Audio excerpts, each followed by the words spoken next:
নমস্কার। Marriage life অর্থাৎ বিবাহিত জীবন আমাদের জীবনের খুব ইম্পর্টেন্ট একটা অংশ। আমাদের লাইফ স্প্যান অর্থাৎ জীবনকালের অর্ধেকের বেশি সময় আমরা আমাদের পার্টনার, জীবনসাথী, হাজব্যান্ড বা ওয়াইফের সাথে কাটাই।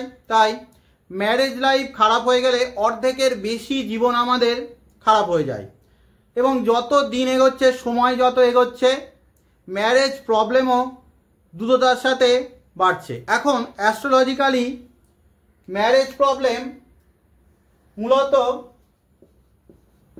দুরকম হতে পারে। এক ধরনের সমস্যা হলো নো ম্যারেজ বা লেট ম্যারেজ, অর্থাৎ বিবাহ হলো না কিংবা বিবাহ হতে দেরি হচ্ছে। আর এক ধরনের সমস্যা হলো ব্যাড ম্যারেজ, অর্থাৎ বিবাহিত জীবন খারাপ। বিবাহিত জীবন খারাপ হলে এক তো মানুষ ডাইভোর্স বা সেপারেশনের দিকে, পার্মানেন্ট সেপারেশনের দিকে চলে যায়, না হলে কিছু মানুষ কম্প্রোমাইজ করে হয়তো সন্তানের মুখ চেয়ে কিংবা অন্য কোনো কারণে সিকিউরিটির জন্য কম্প্রোমাইজ করে ম্যারেজ লাইফকে কন্টিনিউ করে। এখন কোনো একটা বাচ্চার অর্থাৎ জন্ম কুণ্ডলী থেকে আমরা কিভাবে বুঝবো যে এই ব্যক্তির নো ম্যারেজ রয়েছে নাকি লেট ম্যারেজ রয়েছে নাকি ব্যাড ম্যারেজ? ব্যাড ম্যারেজের জন্য সে ডাইভোর্সের দিকে এগোবে নাকি সে কম্প্রোমাইজ করে তার ম্যারেজ লাইফকে কন্টিনিউ করবে? কিভাবে একটা জন্মকুণ্ডলী D1 অর্থাৎ লগ্ন চার্ট এবং D9 বা নবাংশ চার্টের মাধ্যমে আমরা কিভাবে বুঝবো, তাই আজ আমাদের মূল আলোচ্য বিষয়। এখন আমরা জানি যে কোনো জন্মকুণ্ডলীর সপ্তম ভাব অর্থাৎ 7th হাউস থেকে আমরা বিবাহিত জীবন, পার্টনার, হাজবেন্ড বা ওয়াইফের বিচার করে থাকি। এটা আমরা সকলেই জানি। ধরুন এইটা কারোর লগ্ন চার্ট অর্থাৎ D1 চার্ট। প্রথমে আমরা দেখব যে নো ম্যারেজ বা লেট ম্যারেজ, অর্থাৎ ম্যারেজ হবে নাকি হবে না, হলে কতটা দেরি হতে পারে, এগুলো আমরা প্রথমে দেখার চেষ্টা করব। ধরলাম সেই ব্যক্তি হলো কন্যা লগ্নের ব্যক্তি, তাহলে সপ্তম ভাবটা গিয়ে পড়বে এই মীন রাশির ঘরেতে। এই মীন রাশির ঘরটা তার বিবাহ স্থান বা সপ্তম স্থান। এইবারে নো ম্যারেজ বা লেট ম্যারেজ দেখতে গেলে আমাদের দেখা উচিত যে সপ্তম ভাবের উপরে যদি লগ্ন অনুসারে ষষ্ঠ, অষ্টম বা দ্বাদশের অধিপতিদের প্রভাব থাকে, তাহলে লেট ম্যারেজের সম্ভাবনা বা নো ম্যারেজও কখনো কখনো হতে পারে, সম্ভাবনা থাকবে। যেমন ধরুন এটা তার কন্যা লগ্নের চার্ট, ষষ্ঠপতি হলো শনি, সে সপ্তম ভাবেতে বসে রইল, তাহলে লেট ম্যারেজ এর সম্ভাবনা তৈরি হচ্ছে। কিংবা অষ্টমপতি এখানে মঙ্গল, সেই মঙ্গলের দৃষ্টি রয়েছে সপ্তম ভাবের উপরে, মঙ্গল এখানে বসে লগ্ন থেকে সপ্তম ভাবের উপরে দৃষ্টি দিচ্ছে। দ্বাদশপতি এখানে রবি, সেই দ্বাদশপতিও সপ্তম ভাবের উপরে প্রভাব ফেলছে, সপ্তম ভাবেতে রবি বসে রয়েছে। তাহলে এই ব্যক্তির লগ্ন চার্ট বা D1 চার্ট অনুসারে সম্ভাবনা রয়েছে লেট ম্যারেজ বা নো ম্যারেজের। আবার সপ্তম ভাবের উপরে যদি কোনো বক্রী গ্রহ বসে থাকে, অর্থাৎ এইখানে সপ্তম ভাবের উপরে ধরলাম উদাহরণ হিসাবে বুধ বসে রয়েছে এবং সেই বুধ এখানে বক্রী অবস্থায় রয়েছে, তাহলেও লেট ম্যারেজের একটা সম্ভাবনা থাকছে। সপ্তম ভাব যদি কোনো পাপকর্তারি যোগের মধ্যে ফেসে যায়, অর্থাৎ এই সপ্তম ভাবের আগে পরের ঘর ষষ্ঠ ভাব এবং অষ্টম ভাবেতে যদি কোনো ন্যাচারাল ম্যালিফিক প্ল্যানেট শনি মঙ্গল রাহু কেতু এদের মধ্যে থাকে কেউ, তাহলে সেই সপ্তম ভাব পাপকর্তারি যোগের মধ্যে ফেঁসে যাবে। অর্থাৎ এখানে শনি রয়েছে, এখানে রাহু রয়েছে, অর্থাৎ সপ্তম ভাবের আগের ঘর পরের ঘরেতে পাপ গ্রহ ন্যাচারাল ম্যালিফিক প্ল্যানেট, ফলে সপ্তম ভাব পাপকর্তারি যোগের মধ্যে ফেঁসে রয়েছে। লগ্ন চার্ট থেকে এরকমভাবে মোটামুটি আমরা একটা আভাস পাই যে এই ব্যক্তির বিবাহ হতে দেরি হতে পারে, হয়তো বিবাহ নাও হতে পারে। কিন্তু কনফার্মেশন আমরা কিভাবে পাব? কনফার্মেশনের জন্য আমাদের রেসপেক্টিভ ডিভিশনাল চার্ট অর্থাৎ নবাংশ চার্টেতে চলে যেতে হবে। নবাংশ চার্ট থেকে আমরা আমাদের বিবাহ স্থানের অনেক গোপন রহস্য পেয়ে যাব। নবাংশ চার্টের লগ্ন ভাব অর্থাৎ ফার্স্ট হাউস হলো বিবাহিত জীবন শুরুর জন্য সর্বাধিক গুরুত্বপূর্ণ। আমাদের লগ্ন চার্টের ফার্স্ট হাউস থেকে যেমন আমাদের জীবন শুরু হচ্ছে, ঠিক তেমনইভাবে নবাংশ চার্টের ফার্স্ট হাউস থেকে আমাদের বিবাহিত জীবন শুরু হয়। তাই বিবাহ হওয়া না হওয়ার জন্য নবাংশ চার্টের ফার্স্ট হাউস অর্থাৎ লগ্নভাবই ম্যাক্সিমাম দায়ী থাকে। ধরলাম এটা একজন ব্যক্তির নবাংশ চার্ট, নবাংশ চার্টের লগ্ন ধরছি তার কর্কট। এই নবাংশ চার্টের লগ্নের উপরে কোনো রকম সেপারেটিভ প্ল্যানেট অর্থাৎ শনি মঙ্গল কেতু বা রবি, এখানে কিন্তু রাহুকে ধরা হয় না। শুক্র এবং রাহুর প্রভাব যদি নবাংশের লগ্নের উপরে থাকে তা বিবাহ হতে সাহায্য করে, কারণ শুক্র এবং রাহু ভোগের কারক গ্রহ। এদের প্রভাব যদি নবাংশের লগ্নে থাকে লেট ম্যারেজ বা নো ম্যারেজ হওয়ার সম্ভাবনা থাকে।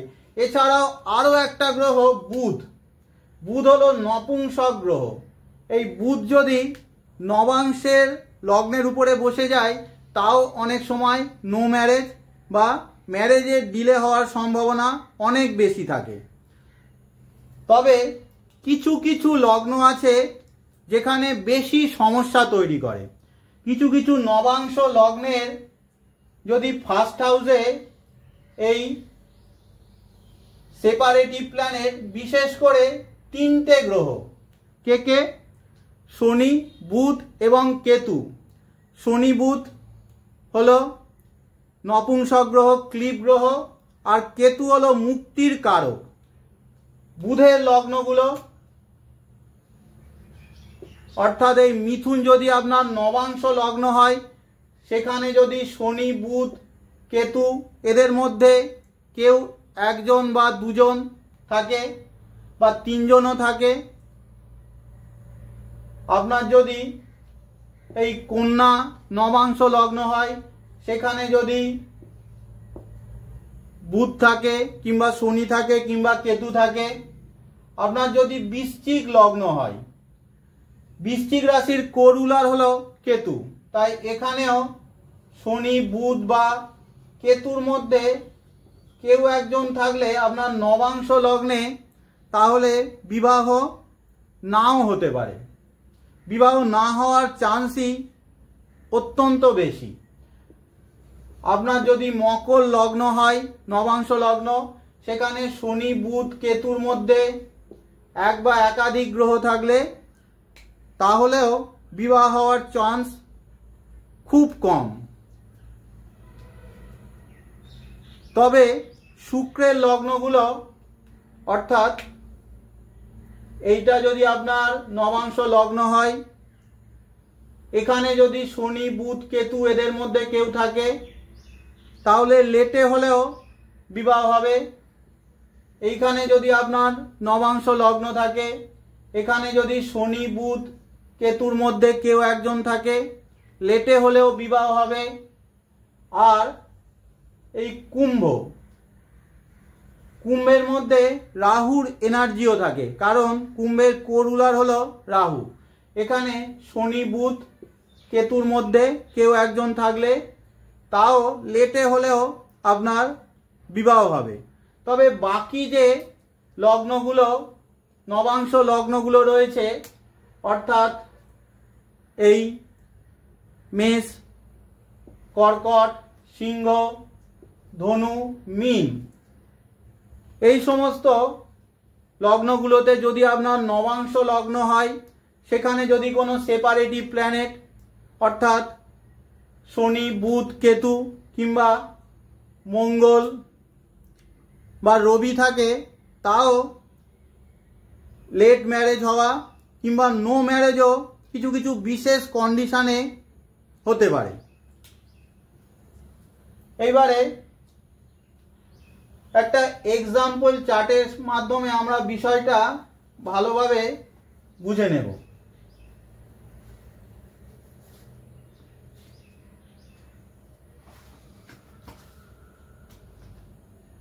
ছয়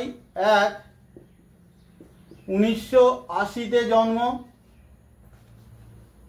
৮টা ৪৫ AM,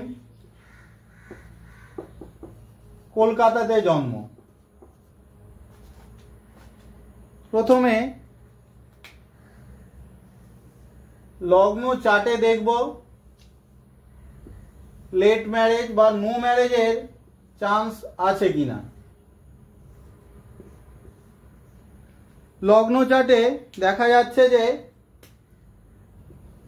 কুম্ভ লগ্ন, লগ্নে বসে রয়েছে কেতু, সপ্তম ভাবেতে রাহু রয়েছে, তার সাথে চন্দ্র, বৃহস্পতি বক্রী আর মঙ্গলও রয়েছে সপ্তম ভাবেতে। অষ্টমে রয়েছে শনি, দ্বাদশে শুক্র, একাদশে রবি বুধ। এই চার্টে দেখুন যে নিয়ম বলেছি সপ্তম ভাব, সপ্তম পতি কিন্তু এখানে আমি বলিনি, সপ্তম ভাব অর্থাৎ এই সিংহ রাশির ঘরটায় এনার ষষ্ঠপতি চন্দ্র রয়েছে, অর্থাৎ ষষ্ঠপতি সপ্তমে লেট ম্যারেজ হওয়ার সম্ভাবনা থাকছে। এছাড়াও সপ্তম ভাবেতে বক্রী গ্রহ রয়েছে, বক্রী গ্রহ বৃহস্পতি সেখানে রয়েছে, সুতরাং লেট ম্যারেজের চান্স অবশ্যই রয়েছে। এইবারে এই ব্যক্তির নবাংশ চার্ট অর্থাৎ D9 চার্টটাও আমাদের দেখে নিতে হবে যে কতটা ডিলে হতে পারে, আদৌ হবে কিনা বিবাহ বা নো ম্যারেজের চান্সই বেশি রয়েছে। নবাংশ চার্টে তুলা লগ্ন উদয় হচ্ছে, লগ্নে রয়েছে রবি, মঙ্গল, থার্ড হাউসে কেতু, ফিফথ হাউসে শনি, সিক্সথ হাউসে চন্দ্র, নবম ভাবেতে রাহু, দশমে বুধ, একাদশে বৃহস্পতি শুক্র। এখানে দেখুন নবাংশের লগ্নে বললাম, নবাংশের লগ্ন ম্যারেজ শুরু করার জন্য খুব ইম্পর্টেন্ট। সেখানে সেপারেটিভ প্ল্যানেট রবি মঙ্গল রয়েছে, সুতরাং এখানেও সম্ভাবনা রয়েছে লেট ম্যারেজ হওয়ার। কিন্তু যেহেতু নবাংশ লগ্ন উদয় হচ্ছে তুলাতে অর্থাৎ শুক্রের ঘরেতে, তাই বিবাহ লেট হলেও হবে।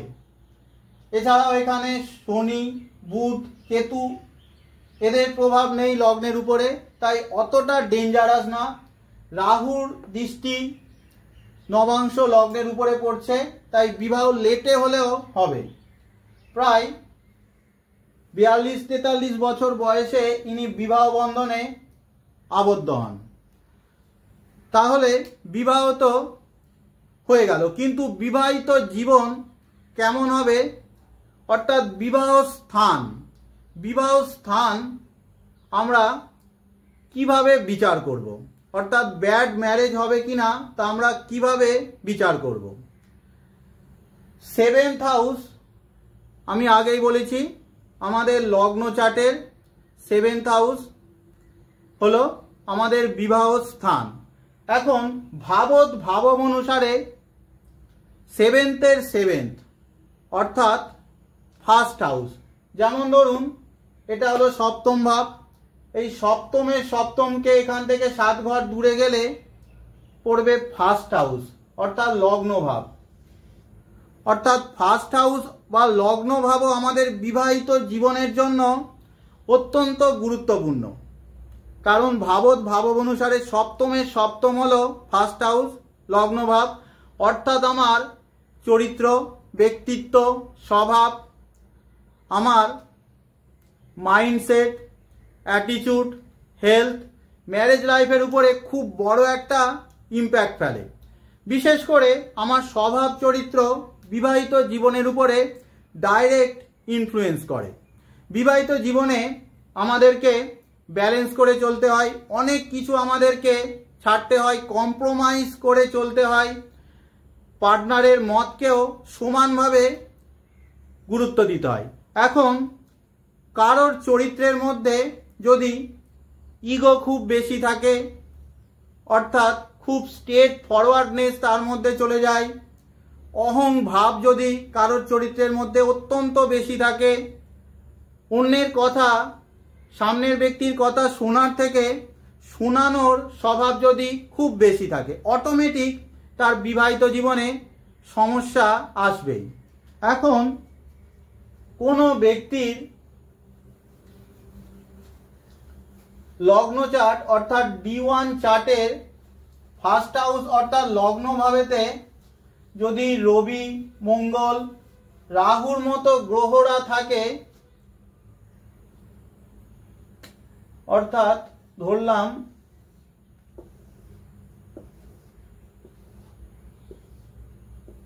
এটা আপনার লগ্ন চার্ট, এই লগ্ন ভাব অর্থাৎ ফার্স্ট হাউসে রবি, রাহু, মঙ্গল, অনেক সময় বৃহস্পতিও ফার্স্ট হাউসে থেকে অহং ভাব নিয়ে আসে। তাই লগ্ন ভাব যদি খুব বলি হয়ে যায়, খুব স্ট্রং হয়ে যায়, সামনের মানুষকে সেই ব্যক্তি ডমিনেট করতে চায়, কিন্তু বর্তমান সময়ে আমরা কেউ ডমিনেট হতে চাই না। তাই বিবাহিত জীবনে ইগো একটা বড় বাধা, বড় সমস্যা তৈরি করে। এছাড়াও কোনো ব্যক্তির খারাপ স্বভাব, চরিত্রগত দুর্বলতা, অ্যাডিকশান, এর দ্বারাও বিবাহিত জীবনে বড় সমস্যা আসতে পারে। তাই বিবাহিত জীবন চালানোর মতো আমার চরিত্রের মধ্যে বা স্বভাবের মধ্যে গুণাগুণ আছে কিনা তা বিচার করাও অত্যন্ত এসেন্সিয়াল। কিন্তু অনেক সময় দেখা যায় যে মানুষের স্বভাব চরিত্র ঠিকঠাক রয়েছে, তার মধ্যে অ্যাডাপ্টেবল নেচার রয়েছে, নরম স্বভাব, কম্প্রোমাইজিং নেচারও তার মধ্যে রয়েছে, তাও তার বিবাহিত জীবনে সমস্যা আসছে। তাহলে কেন সেই সমস্যা আসছে সেটাই আমরা আজ বোঝার চেষ্টা করব D1 এবং D9 চার্টের মাধ্যমে।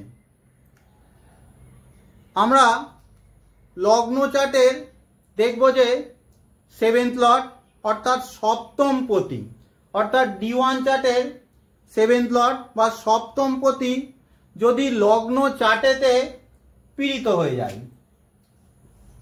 যেমন ধরুন এটা হলো মেষ লগ্নের চার্ট, এর সপ্তম পতি কে শুক্র, সেই শুক্র যদি এই লগ্ন চার্টের D1 চার্টেতে পীড়িত হয়ে যায়, পীড়িত হবে কাদের দ্বারা? ক্রূর গ্রহ দ্বারা, অর্থাৎ শনি, মঙ্গল, রাহু, কেতু, রবি ইত্যাদির মাধ্যমে ন্যাচারাল ম্যালিফিক প্ল্যানেট বা ক্রূর গ্রহর দ্বারা যদি পীড়িত হয়ে যায়, এবং সেই সপ্তম পতি অর্থাৎ লগ্ন চার্টের সপ্তম পতি সে যদি নবাংশ চার্টে ক্রুয়েল নবাংশ অর্থাৎ ক্রুড নবাংশে চলে যায়, এবং সে নবাংশ চার্টেতেও যদি পীড়িত হয়ে যায় এই সমস্ত ক্রুয়েল গ্রহ দ্বারা, তাহলে বিবাহিত জীবনে 100% সমস্যা আসবেই। কতটা আসবে, সেই সপ্তমপতি কতটা লগ্ন চার্ট এবং নবাংশ চার্টে পীড়িত হচ্ছে তার উপরই নির্ভর করবে কতটা বিবাহিত জীবনে সমস্যা আসবে। এইবার একটা এক্সাম্পলের মাধ্যমে এই নিয়মটা আমরা বোঝার একটু চেষ্টা করব।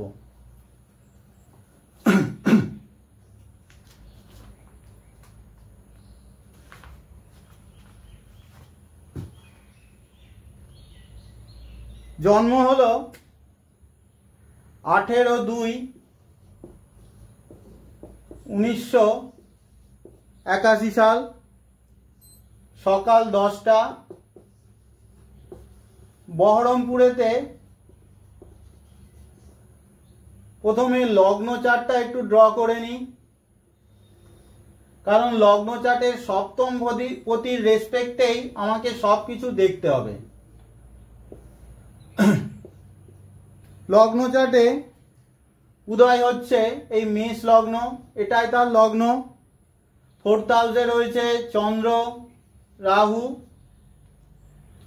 ষষ্ঠ ভাবেতে শনি বক্রী, দশম ভাবেতে শুক্র কেতু, একাদশেতে রবি মঙ্গল এবং এখানে বুধও বক্রী অবস্থায় রয়েছে। তাহলে লগ্ন চার্টের সপ্তম পতিকে শুক্র, সেই শুক্র কেতুর দ্বারা পীড়িত হচ্ছে, অর্থাৎ কিছুটা পীড়িত হচ্ছে, ফলে ব্যাড ম্যারেজের সম্ভাবনা কিছুটা হলেও থাকছে। এইবারে এই ব্যক্তিরই নবাংশ চার্টটা যদি আমরা ড্র করি,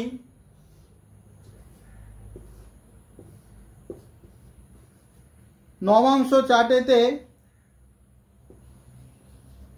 তুলা লগ্ন, 2nd হাউসে রবি বুধ রাহু রয়েছে, 5th হাউসে মঙ্গল, 6th হাউসে চন্দ্র, অষ্টম ভাবেতে শনি কেতু বৃহস্পতি, একাদশেতে শুক্র। আমাকে দেখতে হবে শুধুমাত্র শুক্রকে নবাংশ চার্টে, কারণ লগ্ন চার্টের সপ্তম পতি হলো শুক্র। শুক্র দেখুন ক্রুয়েল নবাংশে রয়েছে, এই রবির ঘর, মঙ্গলের ঘর, শনির ঘর, নবাংশ চার্টে এগুলো হলো ক্রুয়েল নবাংশ। শুক্র ক্রুয়েল নবাংশে রয়েছে রবির ঘরেতে, শুক্র রবির ঘরেতে এমনিতেও ভালো না, আর তার উপরে মঙ্গলের দৃষ্টি, অর্থাৎ ন্যাচারাল ম্যালিফিক প্ল্যানেট মঙ্গলের দৃষ্টি শুক্রকে আরো পীড়িত করে দিচ্ছে। ফলে বিবাহিত জীবনে যেটা এখানে সম্ভাবনা বলছিল সেটা এখানে সিওরিটি দিয়ে দিল, অর্থাৎ নিশ্চয়তা দিয়ে দিল নবাংশ চার্ট। এইবারে আমরা সেকেন্ড যে রুলটার কথা বলবো সেটা হলো আমার লগ্ন চার্টেতে চতুর্থ ভাব এবং সপ্তম ভাবেতে যদি ন্যাচারাল ম্যালিফিক প্ল্যানেট কিছু বসে থাকে, অর্থাৎ শনি মঙ্গল রাহু কেতু রবি, এদের মধ্যে কেউ একজন থাকে বা একাধিক থাকে, এবং সেই গ্রহটাই যদি নবাংশ চার্টে চতুর্থ ভাব বা সপ্তম ভাবের মধ্যে কোনো এক জায়গায় চলে আসে, তাহলে বিবাহিত জীবনে ভীষণ রকম সমস্যা আসবেই। চতুর্থ ভাব আমাদের বিবাহিত জীবনের জন্য অত্যন্ত গুরুত্বপূর্ণ, কারণ চতুর্থ ভাব হলো আমাদের ঘর পরিবার ডোমেস্টিক পিসের জায়গা। আর নবাংশ চার্ট থেকে যেহেতু আমরা বিবাহ বিচার করি, তাই বিবাহ সুখ আমরা নবাংশ চার্টের চতুর্থ ভাব থেকেই দেখে থাকি। অর্থাৎ লগ্ন চার্টের চতুর্থ ভাব বা সপ্তম ভাবের কোনো এক জায়গাতে যদি ন্যাচারাল ম্যালিফিক প্ল্যানেট কোনো একটা থাকে বা একাধিক থাকে, সেই গ্রহটাই যদি নবাংশ চার্টের চতুর্থ বা সপ্তমের মধ্যে কোনো এক জায়গাতে চলে আসে তাহলে বিবাহিত জীবনে 100% সমস্যা আসবেই। একটা এক্সাম্পল চার্টের মাধ্যমে এবার বিষয়টা ক্লিয়ার করে নিই।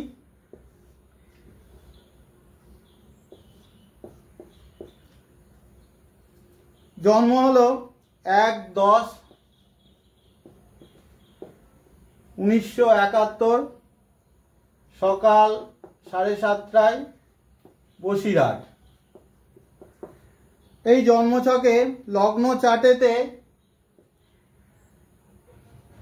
লগ্ন হলো এই তুলা, সেকেন্ড হাউসে বৃহস্পতি, ফোর্থ হাউসে রয়েছে মঙ্গল, রাহু,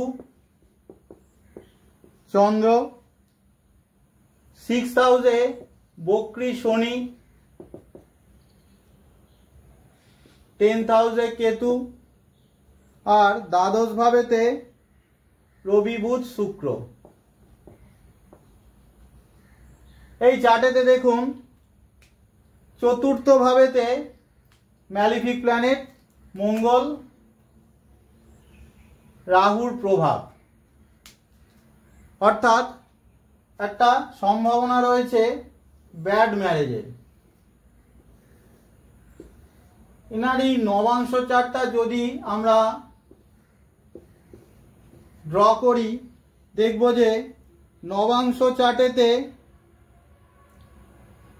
লগ্ন চলে আসছে এই মকরের ঘরেতে, থার্ড হাউসে বুধ, ফোর্থ হাউসে নিচস্থ শনি, ফিফথ হাউসে রবি, সিক্সথ হাউসে রাহু, শুক্র মঙ্গল 7th হাউসে, চন্দ্র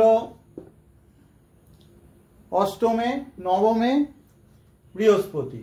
তাহলে মঙ্গল এখানে 7th হাউসেও চলে আসছে নবাংশ চার্টে। চতুর্থ ভাবেতে লগ্ন চার্টের যে মঙ্গল এবং রাহু ছিল তার মধ্যে মঙ্গল নবাংশ চার্টের সপ্তম ভাবেতে চলে আসছে।